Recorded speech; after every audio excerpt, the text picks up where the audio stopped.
BJP ने ये पहल कर दी है, छत्तीसगढ़ में भी ये लागू होगा, मध्य प्रदेश में भी इसे लागू करने की तैयारी है। क्यों ये सब किया जा रहा है, जबकि राष्ट्रीय स्तर पर ही एक कानून बनाकर देश भर में इसे लागू किया जा सकता है? फिर भी अलग अलग राज्यों में ये पहल की क्या ज़रूरत है, वैभव जी? धन्यवाद मोहन जी।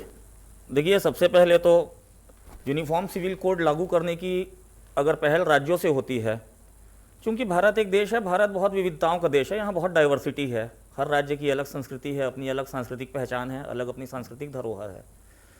तो इसलिए मेरा ऐसा मानना है कि इसे राज्यों से शुरू करना इसलिए शुरू है ताकि वहाँ राज्यों की संस्कृति संरक्षित कैसे रखी जाए।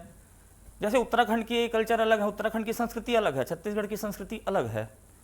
तो मेरा ये मानना है कि ये सही कदम है कि राज्यों से जब इसको लागू करते करते जाएंगे तब समझ में आएगा कि पूरे देश में एक साथ कैसे लागू किया जाए। तो ये बहुत सराहनीय कदम है जिसके लिए कमेटी का गठन किया गया है, तो जिसकी मैं बहुत प्रशंसा करता हूँ।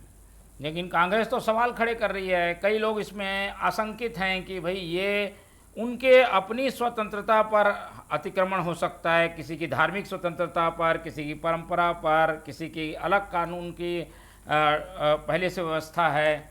ये सब करने से उनके अधिकारों पर अतिक्रमण नहीं होगा? देखिए, दीपक बैज जी का आज बयान आया था, आप उसकी चर्चा कर रहे हैं लगता है।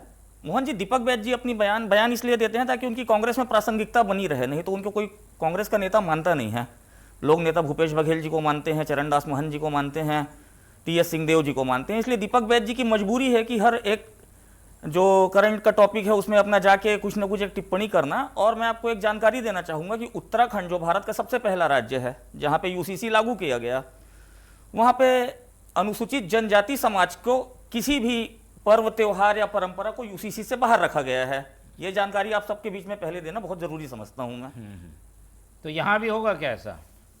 देखिए, आज तो कमेटी का गठन हुआ है, कमेटी का गठन होगा, उसके बाद कमेटी में सदस्यों की नियुक्ति की जाएगी। सदस्यों की नियुक्ति के बाद उसका ड्राफ्ट बनेगा। ड्राफ्ट बनेगा तो उसमें लोगों से भी सुझाव मांगे जाएंगे।